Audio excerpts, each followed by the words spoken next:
Welcome to Aging in Place Strategies and Answers with Linda Prio. Will it be possible to remain in my home as I age? Do I feel safe in my home? How do I figure out how much support I will need when my health needs start to change? What if I decide to move into a community instead? Which community will meet my needs now and in the future? Who will play a role in helping me with decision making? Do you ask yourself these same questions? Aging in Place Strategies and Answers can help you gain practical knowledge that will help you create your own Aging in Place roadmap. If you are already a care partner, a power of attorney, or in crisis mode with your Aging in Place strategy, you will learn what you need to know that you don't know. For over 20 years, I have been marketing Aging in Place services to clients and educating families and healthcare professionals in how to put aging in place strategies into place. When you utilize aging in place, you are allowed to choose where you want to live and make those decisions so that you can retain your quality of life.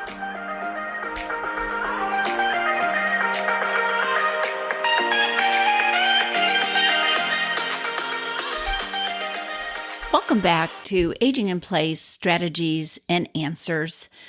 In our podcast, in the last few episodes, if you're tracking along with us by date, we've been talking about regular illness and regular doctor visits, how to prepare for them, how to ask questions, how to advocate for yourselves.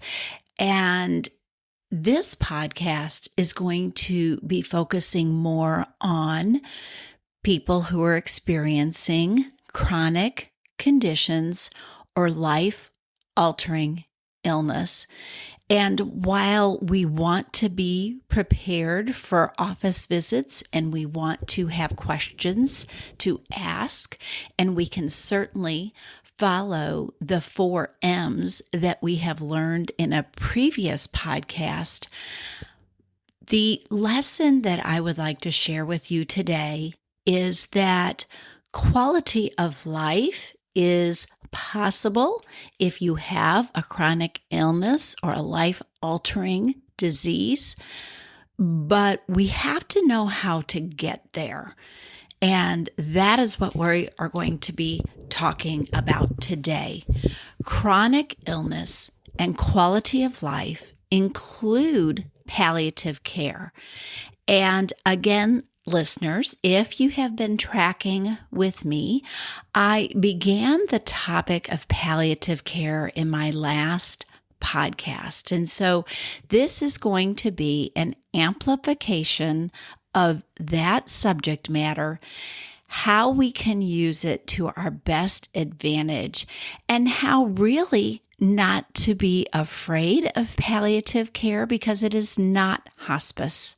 It is another layer of support.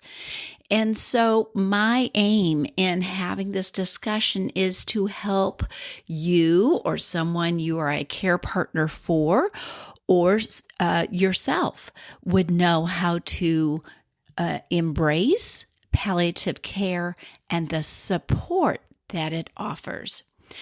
So the first thing we need to talk about is that chronic illnesses are medical conditions that last a long time, typically a year or longer, and are not temporary illnesses.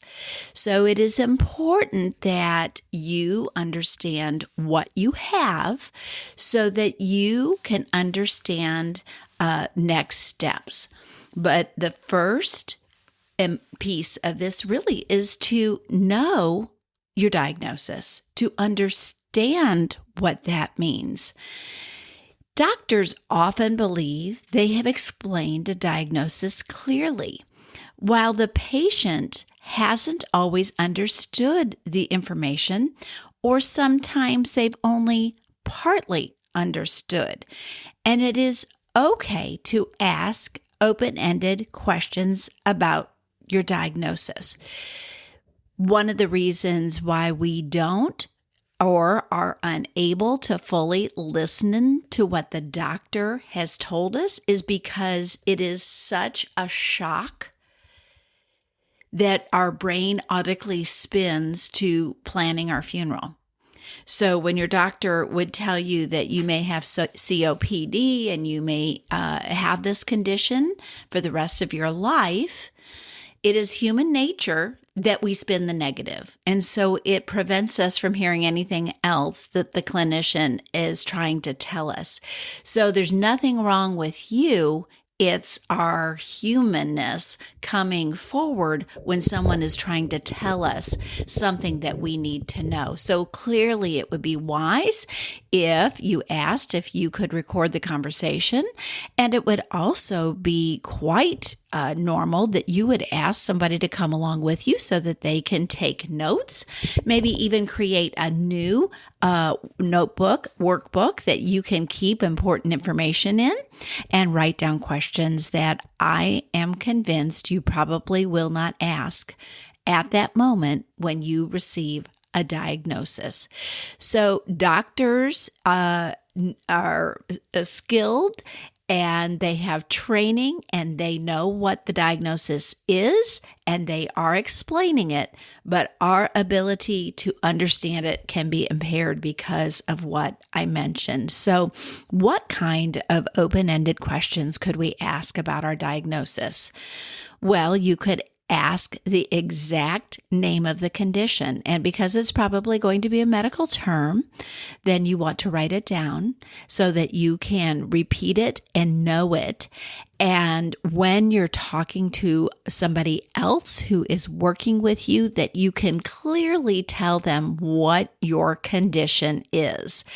Many times we're talking to people who are calling to find care for their loved one, and they really do not have the diagnosis clear, or do they have the name? And believe it or not, that can really be helpful.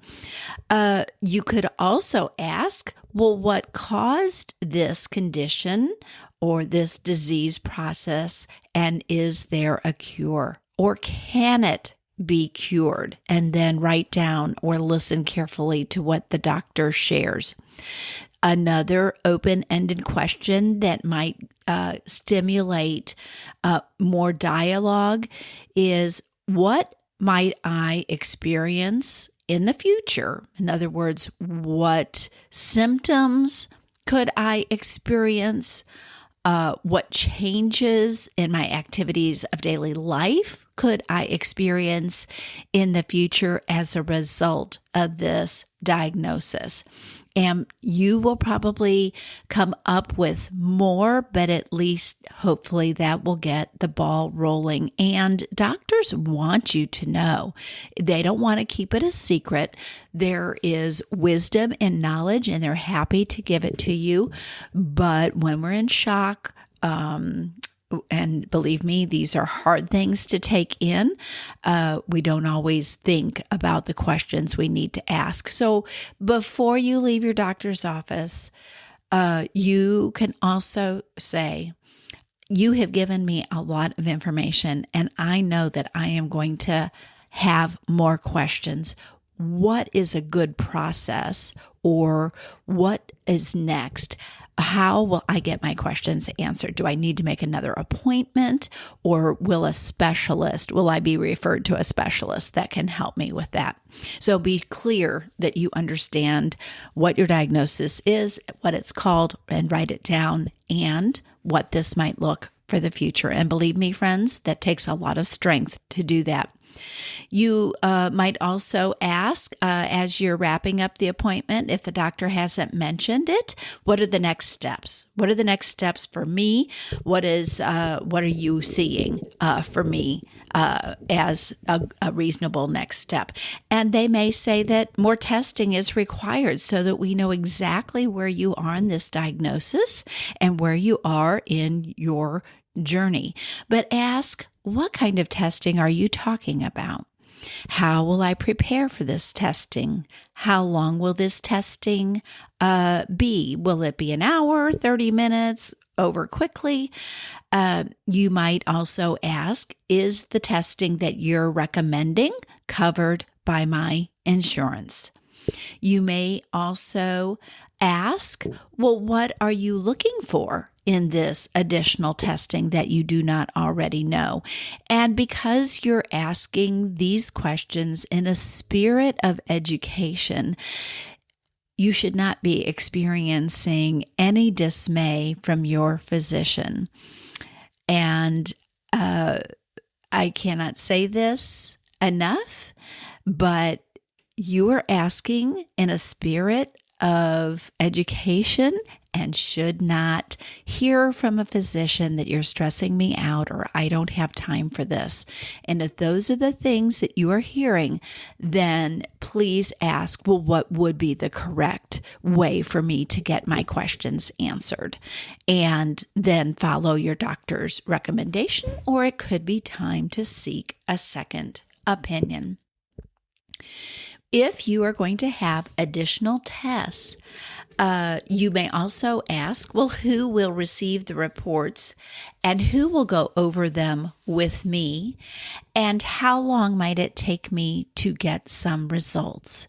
So who will receive the testing reports? Who's going to go over those tests with me? And how long will it take me to get the results? Now, a word from our sponsor. Are you looking for resources on senior living? Check out guideforseniorliving.com for our free online senior resource guide to find senior housing, care, and community connections.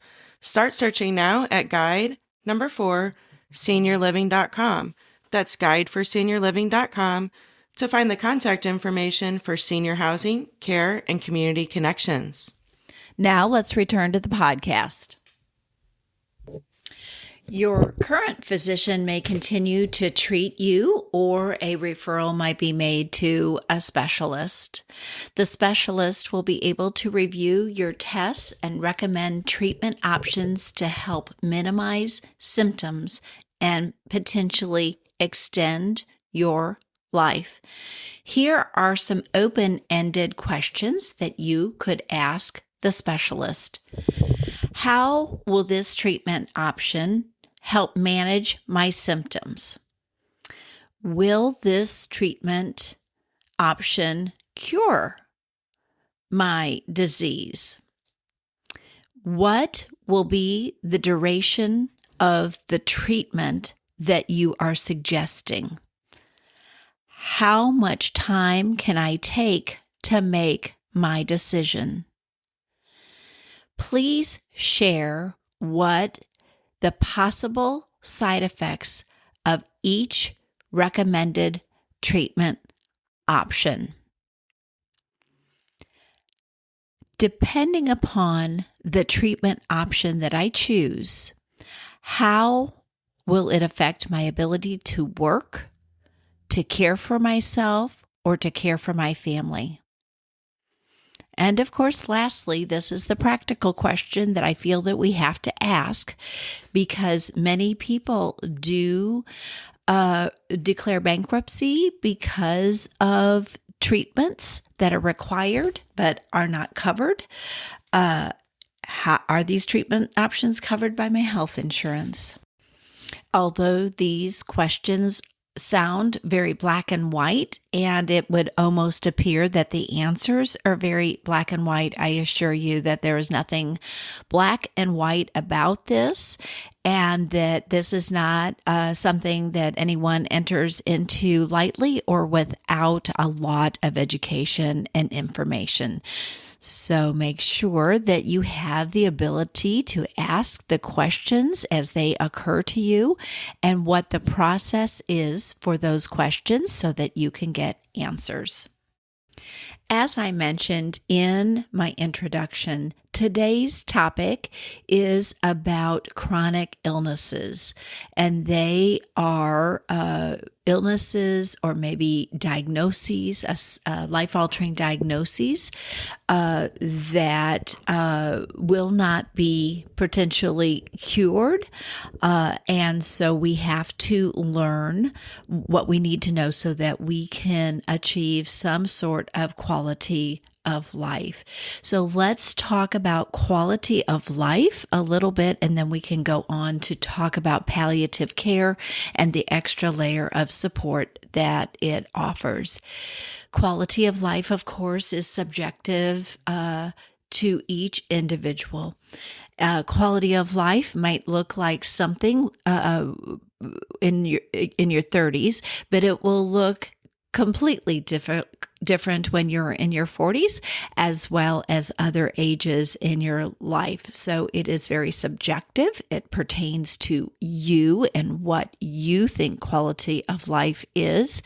It's extremely individualistic, and therefore you are the only one who knows what quality of life is for you, unless you share it with somebody like your physician or family member or somebody who's involved in your care and potentially maybe even decision making.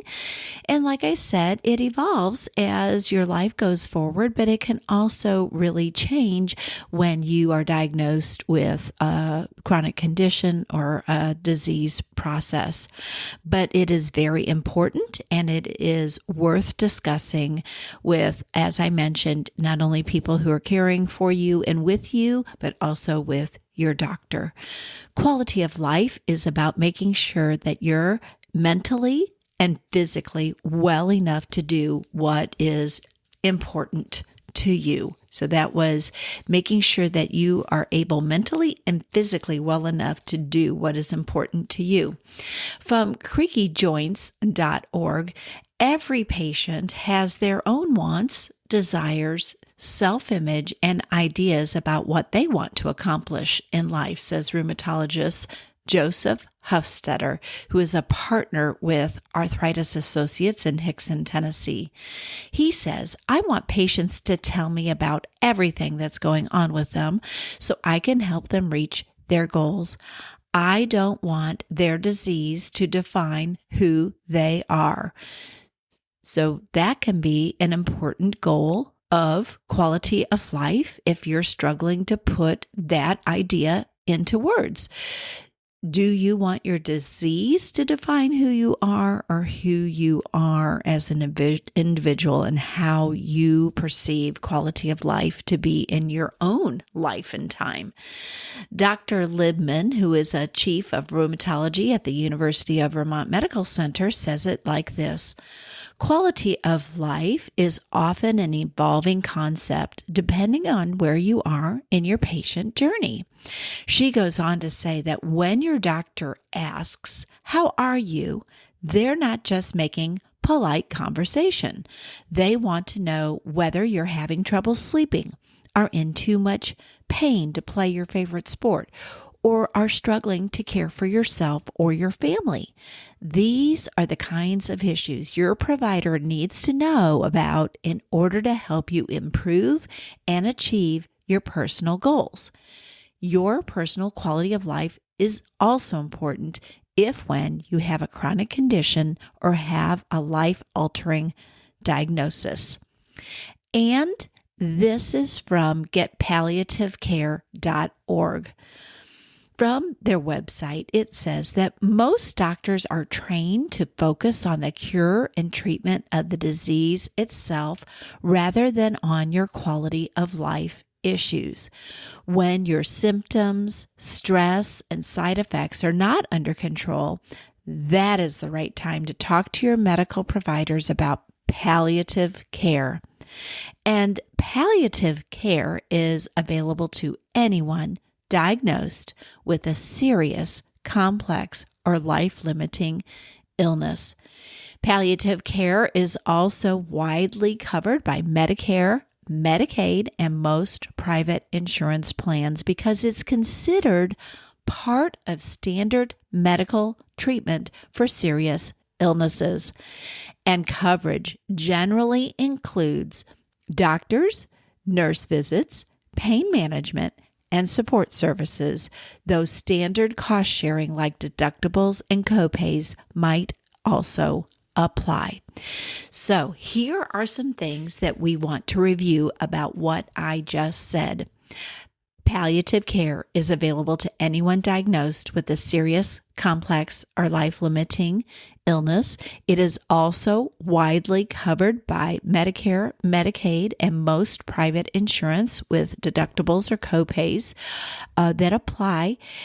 And it is standard treatment for someone who has a serious illness because it offers another layer of support.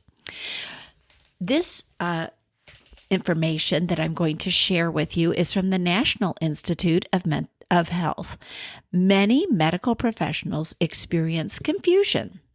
So these are the people that you are seeing: specialists, your own physician, people who are doing the testing, people that you may meet at even clinics that are in charge of cancer care. Many medical professionals experience confusion or hold misconceptions about palliative medicine, often incorrectly equating it solely with end-of-life or hospice care. This misunderstanding leads to late referrals, as doctors may wait until curative treatments have failed before utilizing palliative services, missing opportunities to manage symptoms earlier.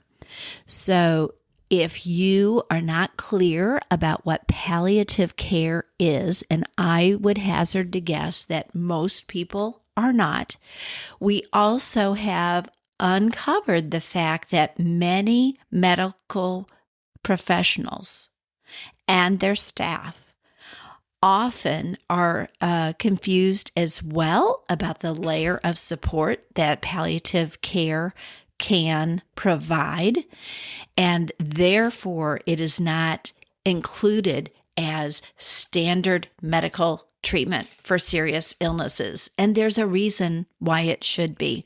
And we're going to continue to discuss this in further detail. Let me give you a quick example. You and I see a lot of infomercials about new medications to treat conditions. We see them all the time on every channel, even if you're streaming. And the average Joe, just air quotes, average Joe, average Jane, brings this information to their doctor about this new medication that they saw on TV in an attempt to open a conversation to see if this might be something that they could be used in their own treatment. And so this opens dialogue where the professional gets to weigh in on this medication, your treatment, your diagnosis, and whether this would be a benefit to you or the side effects or the risks would not. And so if you feel comfortable bringing up something that you've seen on TV or something that you've seen on the internet, I believe that you also can bring up the subject of palliative care to your physician to see if at this time this might be something that would be helpful to you. Here are some things that you will need to know about palliative care so that you are not afraid to have this discussion. Please know that you cannot be on hospice unless you qualify for hospice. And even if you qualify for hospice, you don't have to go on hospice. This is your decision. But those two sentences are very important. No one can put you on hospice unless it is your choice or you're unable at this point to make it that kind of decision, but you also need to qualify medically. Whereas palliative care can be offered at any stage of a serious, chronic, or life-limiting illness. It can be used alongside curative treatments, and it is very appropriate when a patient faces complex symptom management, and symptoms might be pain or fatigue. It might be frequent hospitalization, or a patient might need help with the emotional issues that arise from having a life-limiting diagnosis or illness, plus any changes in physical function that you are currently experiencing. The frequency of the palliative care visits is adjusted over time based on the patient's changing needs and goals. So patients may only see a palliative care, a support system, maybe a couple of times when they're first coming on this level of care, which is being provided while you're also going to treatment. But when your care needs change or your illness is advancing, you may have an increased number of visits so that you make sure that they can make sure that your needs are being met. Palliative care helps reduce trips to the ER and hospital for symptom or side effect management. That can be handled through palliative care at home. This kind of specialized medical care will help control pain, manage symptoms, and reduce stress while you're also receiving the treatment you need. And there's no restriction on how long someone can be on palliative care. It can be provided at home, in the hospital, or at a doctor's office. But it does its best work when added to the patient's care plan as early in the disease process as possible.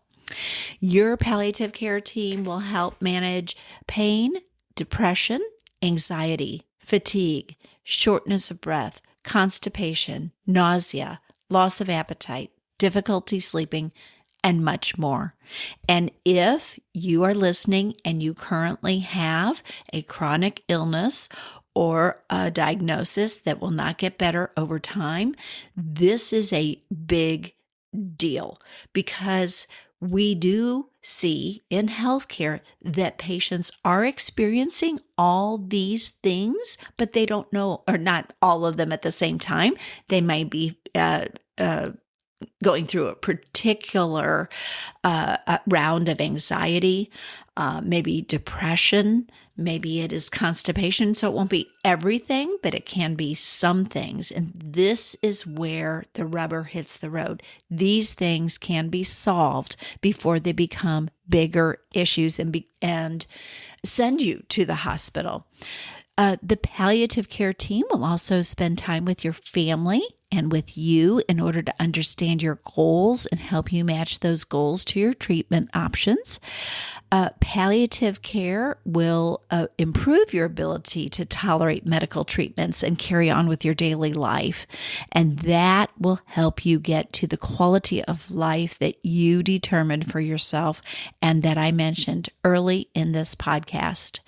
You know, palliative care, when added to your treatment and other doctor visits that you keep up with, allows you to focus on living well with your illness. And that, my friends, is quality of life. So if your provider says, how about we have a palliative care consult? Say yes. If your provider does not mention that, then it is okay for you to bring that up and say, you know, doctor, I listened to a podcast and I heard the mention of potential palliative care consult and visits that might help in a situation like mine. Can you help me get connected to a palliative care group? And if your doctor is not well versed in palliative care, that's okay. I know that you can go to getpalliativecare.org, put in your zip code, and find a provider in your area. But it's good to start a conversation. And if you're a care partner for someone, or you are beginning to help someone with decisions about quality of life, then you can also go to getpalliativecare.org and do the same thing and start getting connected with a provider that can come into the home, or you can go to the office and get the psychosocial as well as the physical support your loved one needs. Let me give you an example, a story, if you will, about Mr. Jones, who lived alone. He was diagnosed with chronic congestive heart failure symptoms, and he started receiving palliative care at home. His condition was not getting better. He knew what his condition was all about, and he also was experiencing some hardships with his symptoms. So his medical care team, helped him get connected with a palliative care provider to help him manage his symptoms and continue doing the things he enjoyed. He went on a family trip. He was able to enjoy holiday dinners. And one of the favorite things that was fun for him is that he was a people watcher, and he liked to sit outside JCPenney and Walmart and just enjoy watching people going in and coming out. But he also was able to attend church, and then he loved to go to breakfast after church at his favorite diner. And during this time that he had chronic symptoms, he was only admitted once to the hospital. His medications had been adjusted for his comfort during that hospital stay, and then he returned home. And then palliative care, of course, followed him home with their support.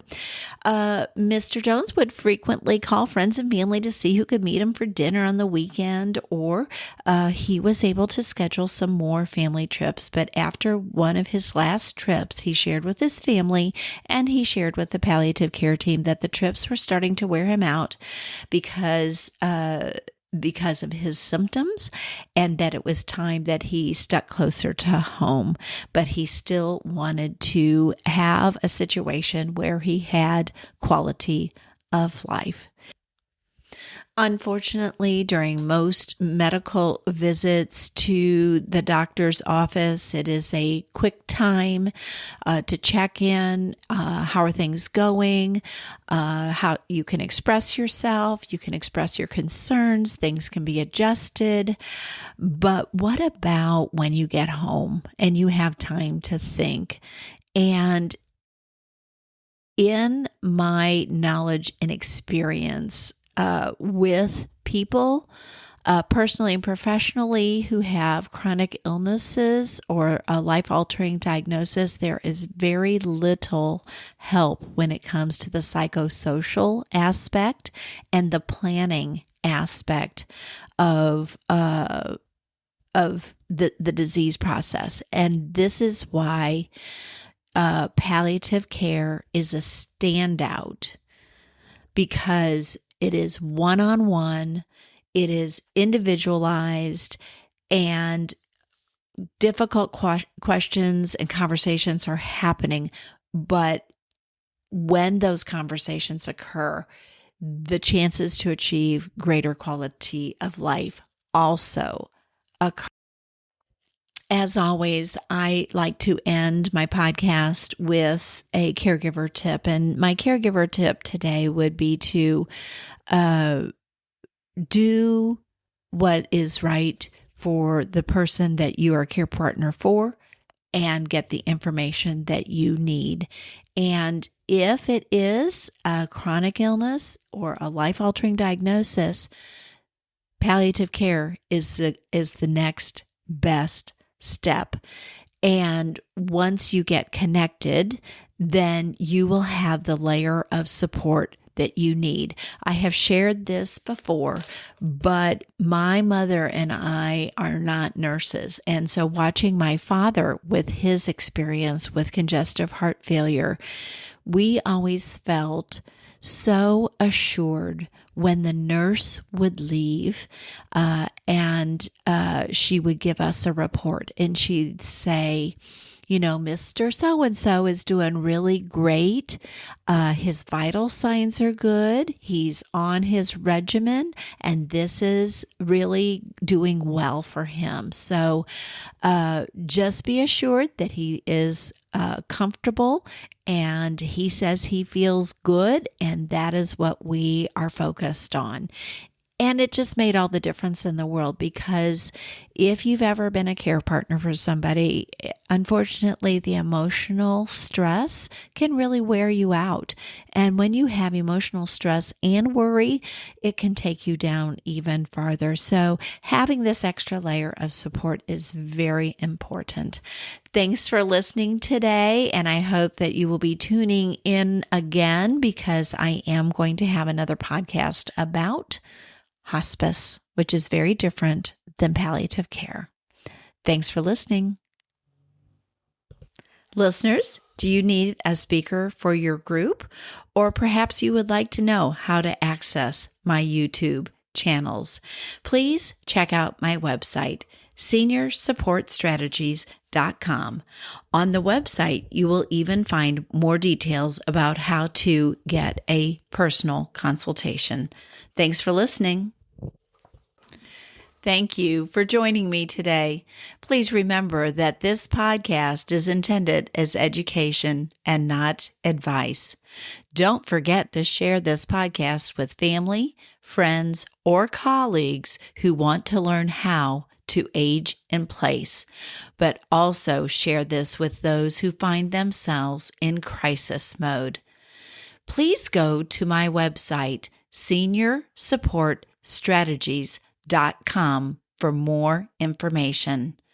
When you subscribe to Aging in Place Strategies and Answers, you gain access to premium content and professional tips on creating your own Aging in Place roadmap.